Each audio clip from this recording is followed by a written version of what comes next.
Welcome to my YouTube channel. तो बच्चों, आज मैं आपको क्लास 4 के लिए ईवीएस के चैप्टर नंबर 23 को पढ़ाऊंगी। सभी क्वेश्चन आंसर भी मैंने पहले से ही लिख कर रख लिए हैं ताकि क्वेश्चन आंसर के लिए अलग से आपको वीडियो देखने में टाइम वेस्ट ना करना पड़े। तो पढ़ना स्टार्ट कर देते हैं। बुक के पेज नंबर 186 पर चैप्टर नंबर 23 है और इसका नाम है पोचमपल्ली। देखो चैप्टर का टाइटल क्या है, पोचमपल्ली। तो देखो बच्चों, ये जो चैप्टर है ना, कपड़ों की बुनाई से संबंधित चैप्टर है। पोचमपल्ली क्या है? कपड़ों की बुनाई का एक प्रकार है और इस बुनाई का नाम पोचमपल्ली इसलिए पड़ा कि ये जहाँ पर ये साड़ियाँ बुनी जाती हैं ना, उस जगह का नाम भी पोचमपल्ली है, इसलिए इस बुनाई का नाम पोचमपल्ली पड़ा।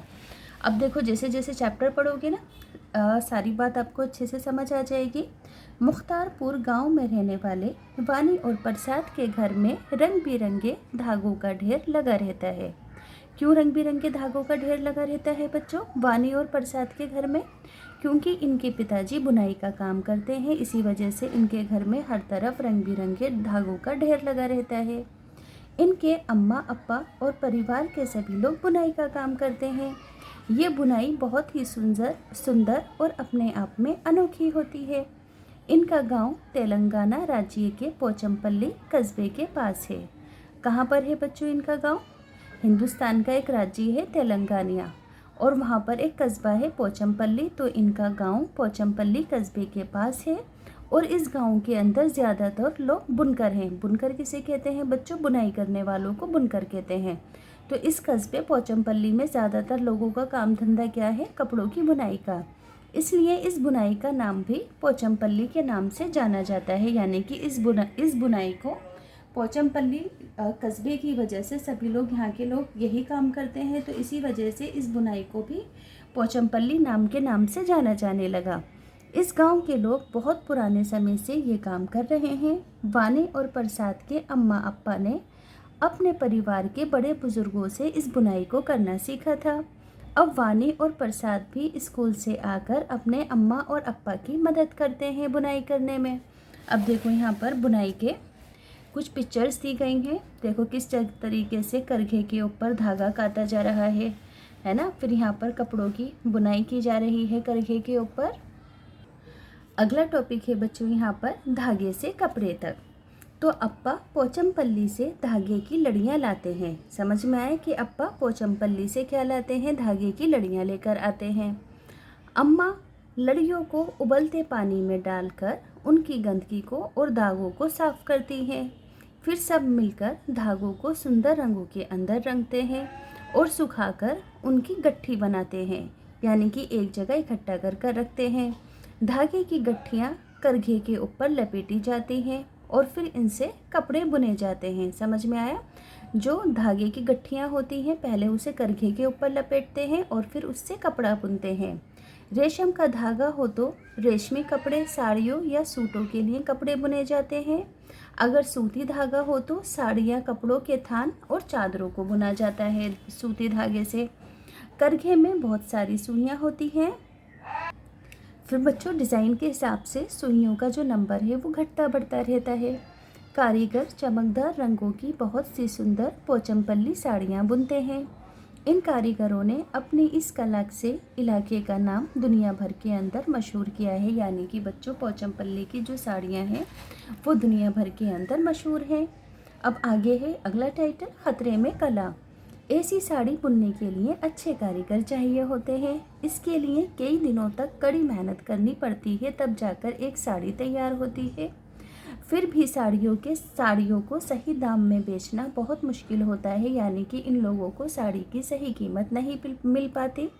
रेशम लगातार महंगा होता जा रहा है। बड़े बड़े दुकानदार बुनकर से तो साड़ी बहुत कम पैसों में लेते हैं, मगर आगे वो बहुत भाव बढ़ाकर बेचते हैं, मगर बुनकरों को सही कीमत नहीं देते हैं। इसलिए कई बुनकरों ने ये काम छोड़ दिया है। वे अपना काम छोड़कर बड़े शहरों में मजदूरी करने जाते हैं। इस समस्या का कुछ हल निकलना चाहिए, वरना तो अगर ऐसा होता रहेगा तो बुनने वाले लोग ही नहीं बचेंगे। बरसों पुरानी बुनकरों की ये कला धीरे धीरे कहीं समाप्त ना हो जाए, तो इसके लिए हमें कोई कदम उठाना चाहिए। अब देखो बच्चों, नेक्स्ट पेज पर आएंगे, इसके क्वेश्चन आंसर हैं। यहाँ पर ये पहला प्रश्न है, क्या है यहाँ पर?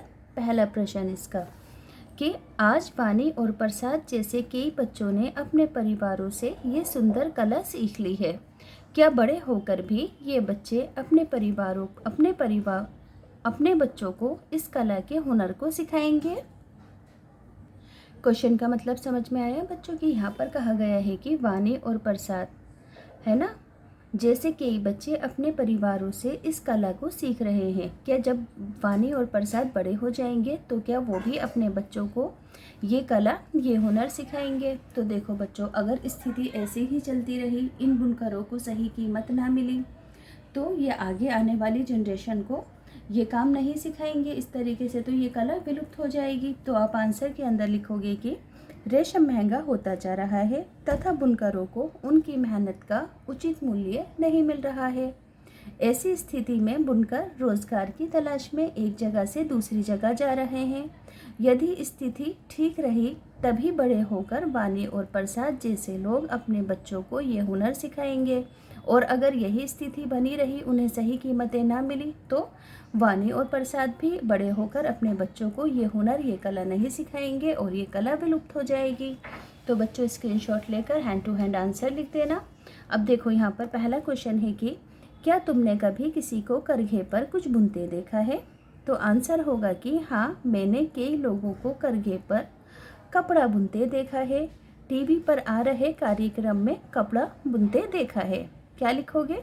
हाँ, मैंने कई लोगों को करघे पर कपड़ा बुनते देखा है। कहाँ देखा है? तो टीवी पर आ रहे कार्यक्रम में कपड़ा बुनते देखा है। अगला क्वेश्चन है कि साड़ी के धागों को रंगा जाता है। क्या तुम किसी और चीज़ के बारे में जानते हो जिसको रंगा जाता है? तो हाँ बच्चों, इसके अलावा ऊन को भी रंगा जाता है। घर दीवारों को भी सुंदर दिखाने के लिए रंगा जाता है। अगला क्वेश्चन है कि वानी और प्रसाद के गांव में जाओ तो लगता है कि जैसे पूरा गांव साड़ियाँ बना रहा है। क्या तुम कोई ऐसा काम जानते हो जिसे एक ही जगह के बहुत सारे लोग कर रहे हो? तो बच्चों, ऐसे हम जैसे कहीं गांव में जाते हैं तो देखते हैं ना, जगह जगह भट्टों पे ईंटें बन रही होती हैं, कहीं पर चूड़ियाँ बन रही होती हैं, कहीं पर मिट्टी के बर्तन बन रहे होते हैं। तो आप लिखोगे कि हाँ, मेरे गांव में जहाँ मेरे दादाजी रहते हैं, वहाँ एक बस्ती में बहुत सारे लोग मिट्टी के बर्तन बनाते हैं। अगला क्वेश्चन है कि क्या वे कोई चीज़ तैयार करते हैं? तो हाँ, ये लोग मिट्टी के बर्तन बनाते हैं। उसको तैयार करने का तरीका क्या है, यानी कि इन मिट्टी के बर्तनों को तैयार करने का क्या तरीका है? तो आप लिखोगे कि ये लोग मिट्टी को बारीक पीसकर उसे अच्छी तरह गूंथते हैं, फिर चाक पर रखकर बर्तन बनाते हैं। गीले बर्तनों को धूप में सुखाकर आग में पकाते हैं और फिर इन बर्तनों को सुंदर रंगों के अंदर रंगा जाता है। तो बच्चों स्क्रीनशॉट लेकर हैंड टू हैंड आंसर लिख देना। अगला क्वेश्चन है कि क्या उस चीज़ को बनाने में बच्चे भी मदद करते हैं? तो हाँ, बर्तन बनाने में कुछ बच्चे भी अपने माता पिता की मदद करते हैं।